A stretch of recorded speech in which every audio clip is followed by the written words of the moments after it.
Bonsoir à vous tous et bienvenue à notre étude biblique du mercredi soir. Bienvenue à notre temps ensemble dans les Écritures pour notre encouragement et notre édification dans les voies du Seigneur. Ce soir, nous voulons considérer les pères de l'Église versus le Nouveau Testament. Je pense que dans notre feuille de travail, c'est le Nouveau Testament versus les pères de l'Église. Mais les pères de l'Église versus le Nouveau Testament. Lorsque la tradition catholique ou celle des pères de l'Église contredit les vérités du Nouveau Testament, lorsqu'elle se lève contre les grandes doctrines des Écritures, qui devons-nous croire et qui devons-nous suivre? Les apôtres ou ceux qui ont vécu bien après ceux-ci? Les enseignements apostoliques se trouvent dans les 27 livres du Nouveau Testament ou les centaines d'écrits qui ont paru dans les siècles subséquents au Nouveau Testament. Encore une fois, ce soir, je continue cette pensée que la Bible est suffisante en elle-même pour le chrétien, que toute écriture est utile pour l'enfant de Dieu, que la parole de Dieu est assez pour le rendre, 2 Timothée 3,17 nous dit, accompli et propre à toute bonne œuvre, et que nous n'avons vraiment pas besoin d'autres écrits autoritaires que celle-ci. Donc ce soir, je parle du catholicisme, je parle de la tradition qui est à la base de beaucoup de pratiques dans le catholicisme, mais on aurait pu appliquer cela aux Mormons. On aurait pu appliquer ça aux témoins de Jéhovah et à toutes sortes de groupes qui rajoutent des écrits autoritaires dans la vie des croyants dans ces sectes-là. Mais ce soir, on se concentre sur les écrits qu'on appelle patristiques, ou les écrits des pères de l'Église. Le pasteur MacArthur nous rappelle que l'Écriture est pleinement suffisante. Elle peut nous équiper pour toute bonne œuvre, nous préparer pleinement à la vie et à la piété. Nous n'avons besoin d'aucune révélation nouvelle, ce n'est pas dans vos notes là, d'aucune parole divine supplémentaire, ni d'aucune sagesse humaine pour la compléter. La Bible est complète, fait autorité et est parfaitement adéquate pour l'Église de Jésus-Christ. Et c'est pour ça, depuis la Réforme protestante en particulier, les églises évangéliques ou les églises bibliques ne faisaient aucun cas et ne font aucun cas des écrits des pères de l'Église. Comme étant autoritaires, comme pouvant nous guider dans les voies, leurs écrits, leur influence sont rejetés. Ce soir, j'aimerais qu'on puisse regarder un peu pourquoi. C'est vraiment un survol. On aurait pu rentrer dans beaucoup de détails pour voir des raisons très claires qu'on ne peut pas suivre les écrits des pères de l'Église. Donc, notre feuille de travail à la page 1. Le Nouveau Testament versus les pères de l'Église. Introduction. Après l'achèvement du canon du Nouveau Testament, vers l'an 90 de notre ère, les premiers siècles du christianisme ont vu l'émergence de nombreux écrits de dirigeants chrétiens influents, souvent appelés les pères de l'Église. Ça s'est passé dans les 400 ans de la tradition. Les 400 ans où il y a plein d'épîtres et plein d'écrits qui ont été composés et qui ont été conservés et qu'on a encore aujourd'hui. Puis c'est vraiment cette période-là des pères de l'Église. Ces écrits, produits pendant ce que l'on appelle parfois les années de tradition ecclésiastique, offrent de précieux éclairages historiques et sociaux sur l'Église primitive. Cependant, il est crucial pour chaque croyant de comprendre leur nature à ces écrits et leur autorité par rapport à la parole inspirée de Dieu. Bien que ces écrits soient importants sur le plan historique, ils ne sont pas toujours exacts sur le plan spirituel et moral et contiennent souvent des croyances et des pratiques qui divergent, voire contredisent les enseignements du Nouveau Testament. Tout à l'heure, on va voir des exemples concrets de cela, de ce qui est standard dans le catholicisme aujourd'hui, mais finalement qui vient de ces écrits-là plutôt que du Nouveau Testament. Cette étude expliquera ces différences et soulignera l'importance non négociable pour le chrétien de suivre avant tout les doctrines du Nouveau Testament. Ça, c'est important de comprendre ça parce qu'il y a un grand segment de ce qu'on appelle le christianisme qui font exactement le contraire, qui acceptent les écrits des pères de l'Église comme étant aussi autoritaire, sinon plus autoritaire que le Nouveau Testament. Donc, quand le Nouveau Testament dit quelque chose, puis que les écrits des pères de l'Église disent une autre chose, ce grand segment-là du christianisme va s'attacher aux écrits patristiques plutôt que de suivre ce que Dieu nous a donné dans le Nouveau Testament. Donc, c'est pour ça qu'on ne peut pas se mêler avec juste n'importe qui se dit chrétien dans la fameuse chrétienté, parce qu'il y a des gens qui n'ont pas la même base que nous pour leur croyance, qui n'ont pas le même fondement doctrinal. Une distinction vitale. Premièrement, comprendre les pères de l'Église et leurs écrits. Les pères de l'Église étaient des théologiens, des évêques et des enseignants influents qui ont vécu dans les siècles suivant immédiatement l'ère apostolique, environ de la fin du 1er siècle au 5e siècle de notre ère. Leurs écrits comprennent des commentaires, des traités théologiques, des sermons, des lettres ou épîtres et des récits historiques. Ils ont joué un rôle important dans la défense de l'orthodoxie chrétienne contre les hérésies dans les premiers siècles, la période hérétique, le développement du langage théologique et la formation de la pensée et de la pratique chrétienne primitive. Maintenant, le prochain paragraphe, je ne suis pas d'accord, mais je l'ai laissé là quand même parce que l'auteur voulait juste qu'on comprenne un aspect. Je vous dis pourquoi je ne suis pas d'accord. Intérêt de leurs écrits. Les écrits des pères de l'Église offrent un aperçu du culte, des pratiques et des défis de l'Église primitive. Puis quand moi je pense à l'Église primitive, je pense vraiment à l'Église qu'on voit dans le Nouveau Testament, avec les pratiques du Nouveau Testament. Donc je trouve ça dommage un peu qu'ils mélangent ça ici, mais je comprends ce qu'ils veulent dire. Puis encore une fois, là, on va mettre des guillemets autour d'Église. Parce que dès le 2e siècle, l'hérésie était déjà en train de détruire l'Évangile. Dès le 1er siècle, il y avait déjà des gens qui étaient rentrés dans les églises, comme les églises de la Galatie, dans le nord de la France, puis qui avaient attaqué l'Évangile. Mais Paul a dit dans Acte 20, au verset 29 et 30, qu'après son départ et après l'ère apostolique, qu'il allait avoir des loups ravissants qui allaient rentrer dans les églises pour essayer de détruire les croyances des églises. Et effectivement, à partir du 2e siècle, après la période des apôtres, on voit toute une corruption spirituelle qui se développe très rapidement. Donc, on parle de ces gens-là, mais c'est dur à dire si c'était vraiment des chrétiens. Je trouve ça dommage parce que les collèges bibliques, puis les universités et séminaires chrétiens, des bonnes écoles, souvent quand ils parlent de l'histoire, ils parlent des apôtres, puis ils descendent jusqu'au Moyen Âge, pour parler de ces groupes-là et dire que ce sont des chrétiens. Moi, je ne suis pas du tout d'accord avec ça. Le catholicisme était déjà l'ancienne Église catholique, 3e siècle. Après ça, 4e siècle, l'Église catholique romaine officielle s'est développée et a pris le contrôle de ce qu'on appelle la chrétienté. Puis là, de descendre jusqu'à environ en l'an 1200 pour dire que là, il a commencé à avoir de la corruption des croyances puis des pratiques, c'est pas vrai du tout. Mais malheureusement, ces institutions-là ont cette tendance. Ils offrent, les écrits des pères de l'Église, de même un aperçu de la compréhension des Écritures par les chrétiens, entre guillemets, des siècles qui ont suivi l'ère apostolique. Ces écrits ont joué un rôle déterminant dans l'élaboration et la défense des doctrines chrétiennes fondamentales contre les premières hérésies, par exemple la Trinité, la divinité de Christ, mais ce n'était pas le plus important. Puis oui, ils se sont arrêtés là-dessus. Il y a eu des conciles qui ont adressé l'arianisme et toutes les hérésies qui attaquaient la personne de Jésus, puis qui disaient que le Saint-Esprit n'était pas Dieu, puis ainsi de suite. Mais le salut était déjà parti, rendu à cette époque-là, alors qu'on avait attaqué le salut.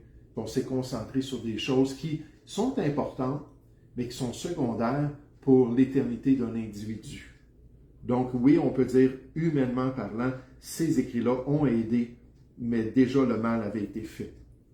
La distinction cruciale, écriture inspirée ou tradition humaine. La différence fondamentale pour le chrétien réside dans cette question de l'inspiration divine et de l'autorité dans sa vie. Le Nouveau Testament fut inspiré de Dieu. 2 Timothée 3,16 nous le dit clairement.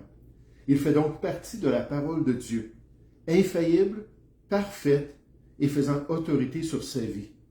Le Nouveau Testament fut donc rédigé sous l'inspiration divine par des auteurs humains que Dieu s'était choisi pour accomplir cette tâche surnaturelle. Le Nouveau Testament est donc la révélation finale et complète de la volonté de Dieu pour le salut et pour la vie chrétienne. Puis en passant, dans la tradition, ces deux choses-là sont attaquées.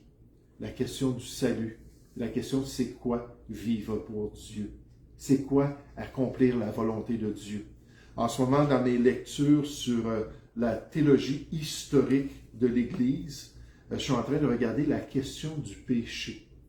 Puis comment est-ce que le péché, l'idée du péché s'est développée, puis comment la tradition a changé la perspective du péché original, a changé la perspective de l'expiation, de comment est-ce qu'on pouvait être sauvé.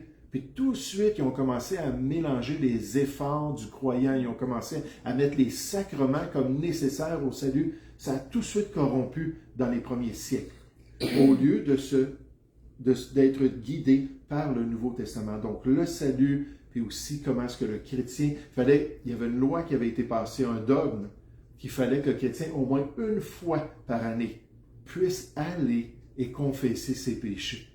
Sinon, là, ces péchés mortels ou peu importe, véniels, comment est-ce qu'on dit? Véniels. Véniels.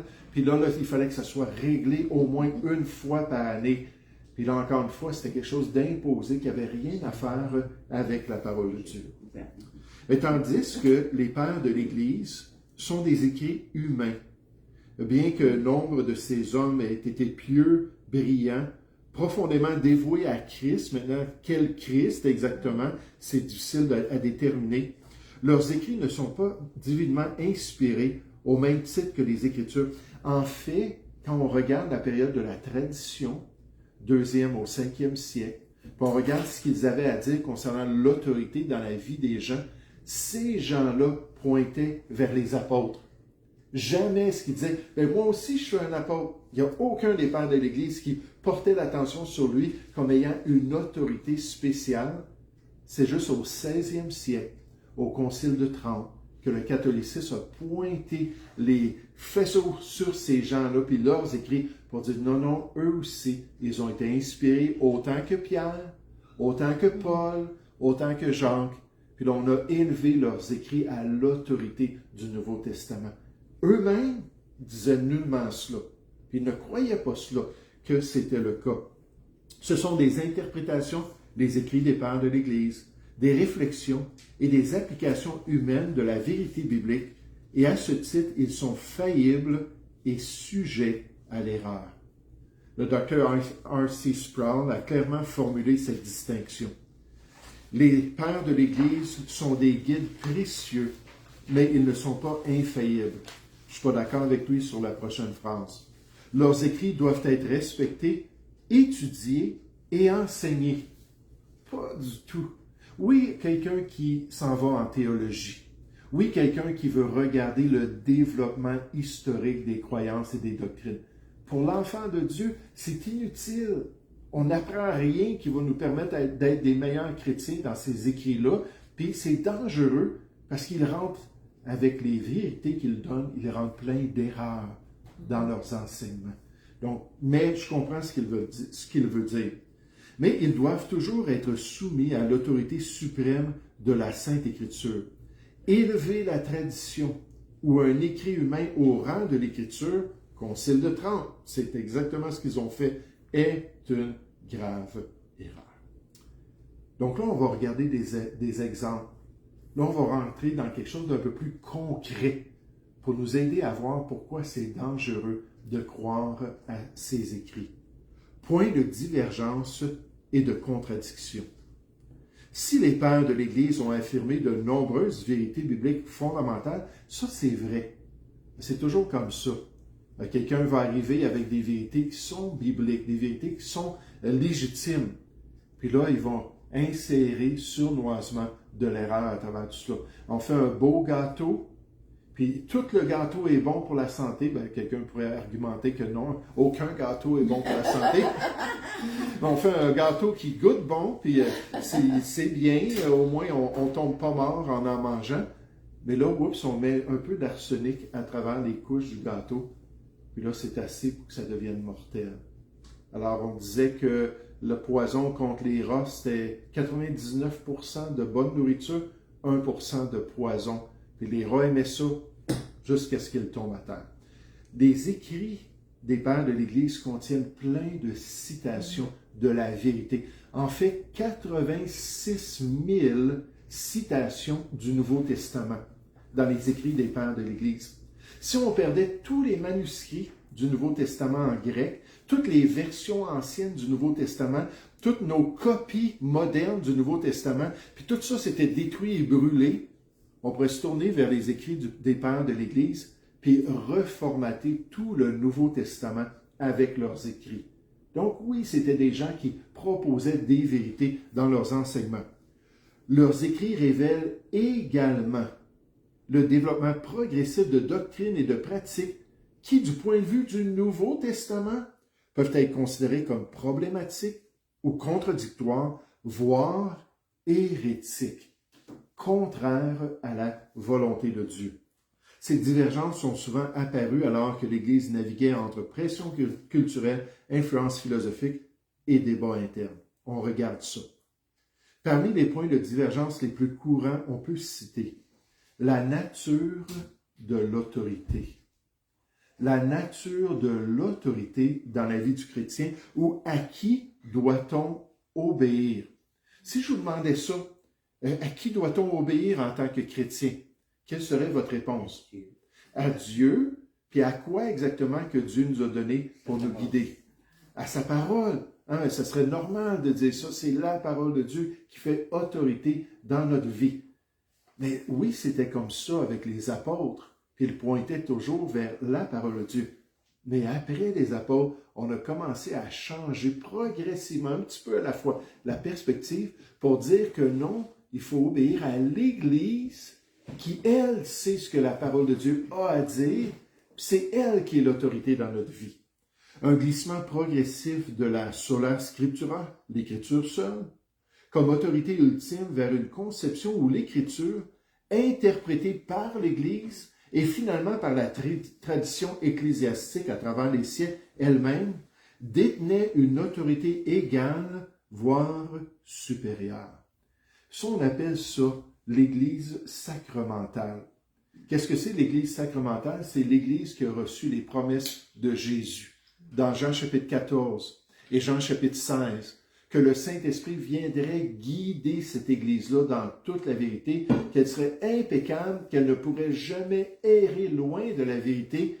Et là, ils ont saisi cela, ils ont dit, c'est plus la Bible qui est l'autorité, et c'est notre Église. Hors de l'Église, point de salut, mais aussi Tertulle le dit, si vous n'avez pas l'Église comme mère, comme dirigeante dans votre vie, vous ne pouvez pas avoir Dieu comme Père. Il a dit ça au 2e siècle. Donc déjà là, c'était cette idée-là, l'Église universelle, l'Église catholique, c'est l'autorité. Je ne sais pas si vous êtes conscient, au Québec, comme dans bien des pays, la Bible elle-même était sur l'index. Qu'est-ce que c'est l'index? C'était la liste officielle catholique des livres interdits. On ne pouvait pas là, lire jusqu'en 1965, lire la Bible par nous-mêmes parce que c'était vu comme étant néfaste pour nous. C'était la Bible en latin, puis c'était le clergé qui comprenait, puis il fallait suivre tout simplement ce que le clergé nous disait. Les réformateurs, eux, ont dit non, on veut mettre ça dans la langue du peuple pour qu'ils puissent lire la Bible par eux-mêmes. Puis là, le catholicisme a réagi en disant, la Bible en français, on la met sur l'index. C'est un livre qui est interdit. Quand ma mère était à l'université, dans sa jeunesse, elle voyait la Bible derrière des barreaux qui s'étaient barrés avec un cadenas. Elle avait demandé pourquoi, puis on dit, c'est sur l'index, tu n'as pas le droit de lire ce livre-là. Puis il y a eu cette période de temps-là, jusqu'à la révolution tranquille des années 60, où finalement ça a été libéré, puis là les gens pouvaient avoir accès à la Bible. Donc la nature de l'autorité, est-ce que c'est Dieu, le Nouveau Testament, ou est-ce que c'est l'Église? La théologie sacramentale ou le développement des sacrements comme moyen de grâce et de salut. Ça aussi, ça s'est développé. Le Nouveau Testament présente le baptême et la Sainte Seine comme des ordonnances, des actes symboliques d'obéissance et de souvenir. Au fil des siècles, la compréhension de ces pratiques et d'autres, devenues des sacrements, a évolué pour attribuer un pouvoir inhérent ex opéré operato par l'œuvre accomplie, donc par la soumission au sacrement, de transmission de la grâce du salut, ce qui n'est pas du tout enseigné dans le Nouveau Testament. Donc, ils ont commencé à dire, ça prend ces choses-là dans votre vie. Il y en a combien de sacrements officiels dans le catholicisme? 7 sacrements. Donc, ça prend ces pratiques-là pour obtenir le salut, pour pouvoir bénéficier de l'œuvre du Seigneur Jésus. Ils ont dit, c'est comme si Jésus, en mourant sur la croix, a envoyé toute la grâce divine dans un trésor. Ce trésor-là, c'est un coffre-fort dans le paradis. Puis à chaque fois que vous pratiquez les sacrements, il y a un petit peu de cette grâce-là qui descend dans votre vie, puis qui vient pour vous permettre d'espérer peut-être d'avoir un jour la vie éternelle. Là, imaginez là, les personnes âgées qui ont participé à la messe toute leur vie. Puis là, ils arrivent vers la fin de leur vie, là, puis là, ils font des efforts pour y aller plus qu'une fois par semaine, peut-être à chaque jour même. Il y a des gens qui deviennent très zélés, là, puis Dieu, là, je veux vraiment remplir là, mon réservoir de ta grâce, là, pour qu'un jour, là, je puisse aller dans le paradis. Mais dans le Nouveau Testament, ce sont des pratiques comme le mariage, qui doit être honoré de tous, mais des pratiques qu'on fait pour plaire à Dieu, mais non pas pour obtenir quelque chose. Le repas du Seigneur, ça ne nous donne absolument rien. On fait ça pour lui plaire, puis honorer l'œuvre de son Fils. Puis le baptême, c'est la même chose, honorer le salut qu'il nous a donné. Mais ce n'est pas une source sacramentale. Ça aussi, ça s'est développé. La mariologie. Oh, ça, c'est un gros sujet. Si le Nouveau Testament honore Marie comme la mère de Jésus, les écrits patristiques ultérieurs et la tradition qui en ont résulté ont commencé à élever son rôle à celui de co-rédemptrice ou de médiatrice.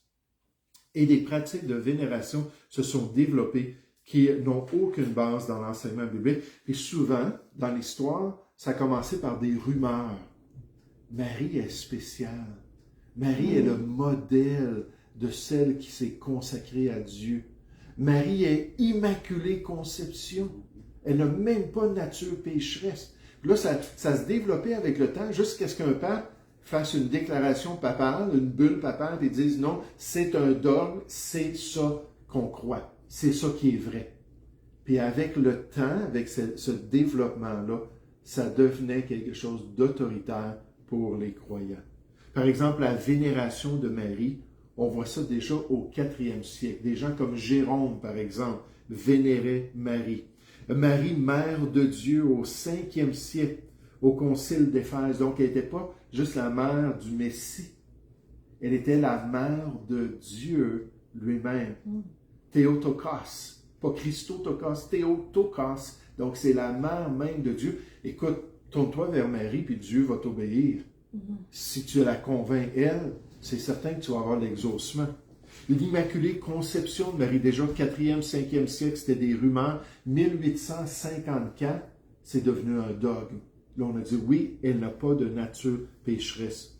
La virginité perpétuelle, on déclare ça au 6e siècle. Donc, on l'appelle la Vierge Marie.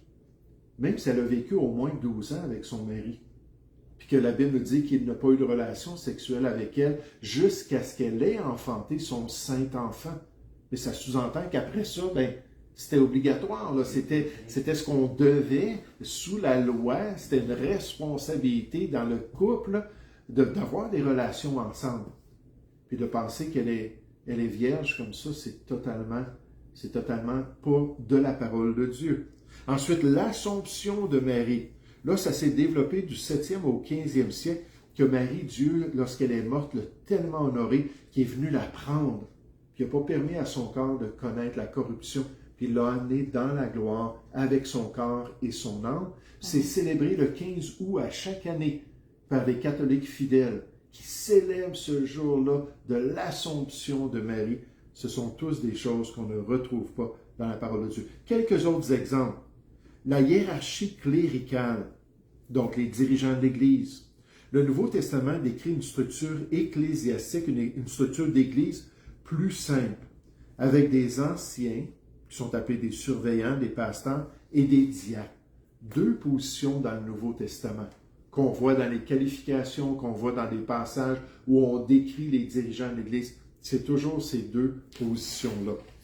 Au fil du temps, une structure hiérarchique plus rigide et plus complexe, incluant le développement de l'épiscopat, l'évêque ou l'évêque qu'on appelle monarche, celui qui a l'autorité de Dieu, doté d'une autorité croissante, a émergé et s'est consolidé. Aujourd'hui, on parle des diacres, les prêtres ou curés, les évêques, les archevêques, les cardinaux, le pape, sans parler des ordres religieux, des conciles locaux, nationaux et écuméniques et des collèges officiels de l'Église. Tous ces dirigeants-là officiels de l'Église peuvent guider la vie du croyant. Toute une grande structure qu'on ne voit pas du tout dans le Nouveau Testament. Ensuite, la lettre E, c'est très important. Quand quelqu'un me pose la question, quelle est la différence entre le catholicisme et une Église évangélique, je vais leur parler là, des fondements, que nous, on a juste la Bible, l'Ancien, le Nouveau Testament. Le catholicisme, il y a l'Ancien, le Nouveau Testament et les écrits des pères. Puis à cause de ça, ça fait de grandes différences. Puis là, je vais parler de peut-être les statuts, peut-être que je vais parler là, des sacrements, et ainsi de suite. Mais je dis, ce qui est le plus important à comprendre, c'est comment est-ce qu'on peut être réconcilié avec Dieu. Ça, c'est la question qui affecte l'éternité d'une personne. Puis tu auras bien beau dire « Seigneur, Seigneur » d'après Matthieu 7 au verset 21, si tu ne comprends pas le salut de la Bible, puis que tu t'appuies sur un autre salut, tu n'entreras pas dans le royaume de Dieu. Seulement celui qui fait la volonté de mon Père, Jésus dit, va y avoir accès. Le salut. Si de nombreux pères affirmaient la grâce comme moyen de réconciliation avec Dieu, ils avaient le bon vocabulaire, ils parlaient de la grâce, certains aspects de leur théologie ont parfois brouillé la clarté du Nouveau Testament. Ils n'avaient pas le bon dictionnaire. Parce que oui, ils parlaient de la grâce, mais ils mélangeaient la grâce avec les œuvres, puis finalement avec les efforts des croyants, pour mélanger ça avec les sacrements, puis ainsi de suite. La distinction entre la justification, la déclaration divine de justice par la foi seule, donc le salut, et la sanctification, le processus de sainteté du croyant, mettant souvent l'accent sur le mérite et les œuvres humaines d'une manière qui porte atteinte à la sola fide, au salut par la foi seule. Ce qu'il faisait, c'est qu'il prenait dans le Nouveau Testament des déclarations concernant la grâce du salut, puis des déclarations concernant le service du chrétien, concernant son zèle pour les bonnes œuvres. Puis là, il mélangeait ça ensemble, comme ils ont fait avec toutes sortes de choses, comme ils mélangeaient l'Ancienne Alliance, la Nouvelle Alliance dans les pratiques de la liturgie. C'est pour ça qu'il y avait des prêtres, c'est pour ça qu'il y avait un autel pour le sacrifice dans l'Église catholique, c'est pour ça qu'on avait l'encensoir, puis tous ces rituels-là. Parce qu'ils prenaient des choses de l'Ancien Testament, mélangeaient ça avec le Nouveau Testament, puis ça donnait tout simplement un culte qui n'avait rien à faire avec ce que Dieu voulait pour l'Église chrétienne. De la même manière, en prenant des passages qui parlaient du cadeau de Dieu, du don de la grâce, puis en mélangeant ça avec les efforts humains, là, ils ont développé une perspective totalement corrompue de comment une personne peut aller au paradis. Comme une grande balance, finalement. Oui, Dieu, dans sa grâce, a offert son Fils, ça a réglé certains aspects de notre vie, mais là, il faut faire des efforts, puis il faut faire des bonnes œuvres pour espérer là, un jour se tenir devant Dieu, puis pas avoir besoin de passer beaucoup de temps au purgatoire. En passant, le purgatoire n'est plus une doctrine. Depuis, je pense, 5 ans. Ce n'est plus une doctrine catholique. Quand tu meurs, tu n'as pas besoin d'aller souffrir puis purger pour tes péchés. Comme les limbes. Les limbes pour les enfants, oui, aussi, ce n'est plus une doctrine. Mais dans Galates 5, versets 1 à 3, pourquoi c'est tellement important? Paul le dit dans Galates 5, versets 1 à 3, que si on voulait passer par Jésus, mais aussi par nos efforts, alors qu'on était déchus de la grâce de Dieu. Puis Jésus-Christ nous servait à rien. Il faut que ce soit à 100% par lui et 0% pour nous, sinon ça ne marche pas, puis on est déchus de la grâce et on ne peut pas être sauvé. Quelle perversion terrible de voir des gens qui ont donné leur vie à l'Église, de voir des gens qui ont construit des grandes cathédrales de l'Europe, puis souvent au prix de leur propre vie, puis croyant qu'en faisant ça, on pense là, aux extrémistes aujourd'hui, aux fondamentalistes musulmans qui sont prêts à se faire sauter en tuant quelques juifs, puis disant « Ah, j'ai des vierges qui vont m'attendre dans le paradis de Allah. » On dit « Voyons donc, c'est exactement la même chose. » Mais pas le côté sensuel, mais cette idée-là de faire des efforts pour plaire à Dieu. Puis nécessairement, ça a donné une multitude d'âmes à travers les années. La lettre F, les reliques et la vénération des saints. Encore un autre exemple. Les pratiques de vénération des saints et des reliques absentes du Nouveau Testament ont commencé à se développer à l'époque après les apôtres de Christ. Déjà au deuxième siècle, 3e siècle, ils sont condamnés dans les 2 testaments de la parole de Dieu. Ces idoles-là, ces vénérations des morts, et ça, c'est condamné. Très tôt dans l'histoire, ces tendances sur une caractéristique de plus en plus marquante du mouvement catholique, c'est-à-dire de leur idolâtrie en Église. L'encouragement vers une pratique qui est abominable aux yeux de Dieu.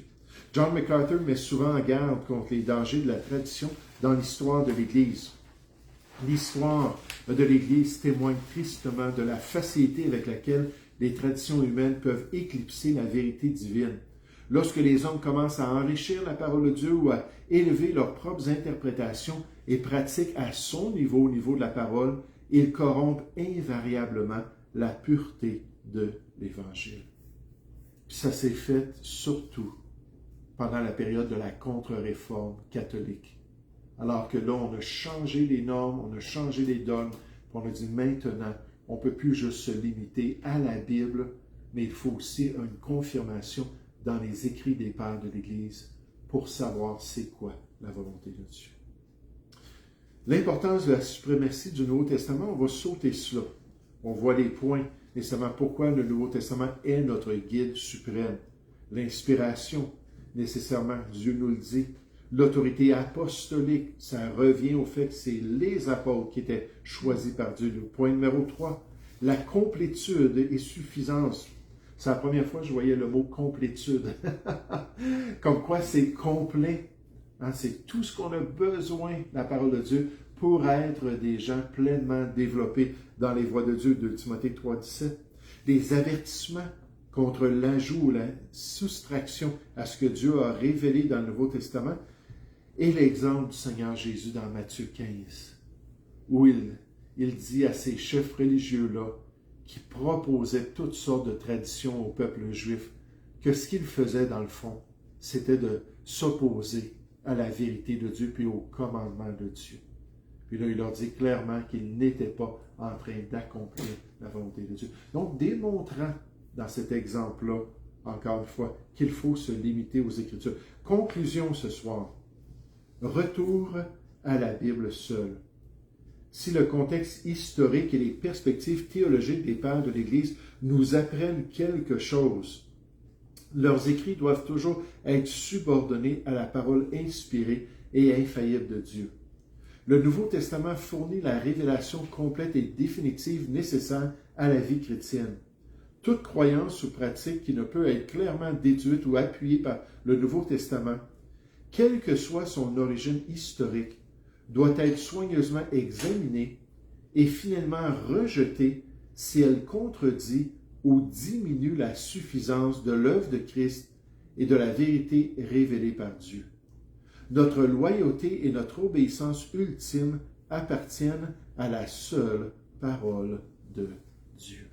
Juste en terminant, une dernière citation, cette fois-ci du pasteur Warren Wiersbe. Il dit donc, « La parole de Dieu est non seulement vraie, mais elle est complète. Nous n'avons pas besoin de nouvelles révélations pour nous guider, car les Écritures nous donnent tout ce que nous devons savoir sur la volonté de Dieu.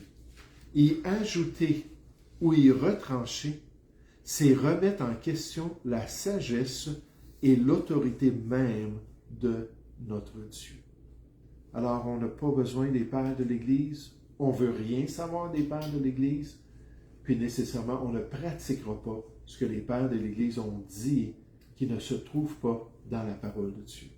Parce qu'en tant que chrétien, Jésus a dit dans Jean 8 au verset 31, il dit, si vous demeurez dans ma parole, vous êtes vraiment mes disciples. Puis en tant que chrétien, on veut être de vrais disciples de Dieu. En suivant minutieusement ce que le Nouveau Testament nous dit pour accomplir toute la volonté de Dieu. Nous allons prier ensemble. Père Céleste, Seigneur, une grosse étude ce soir, plus de temps qu'on a pris que d'habitude. Mais Père, juste compléter cette pensée sur l'autosuffisance et ce désir que j'avais dans mon cœur de juste mentionner cette réalité avec ce segment du christianisme qui ne t'honore pas du tout, en élevant les pensées humaines au-dessus de tes commandements, surtout au niveau du salut et au niveau de la vie chrétienne. Père Céleste, le Nouveau Testament, c'est notre autorité. C'est pas l'Église, c'est pas le pasteur, ultimement, c'est qu'est-ce que toi tu nous dis dans les Écritures. Aide-nous à examiner chaque jour les Écritures pour voir si ce qu'on nous dit est exact, parce que ce sont les Écritures qui sont la vérité. Guide-nous dans tes voies, Père Céleste, nous te prions, au nom du Seigneur Jésus. Amen. Amen.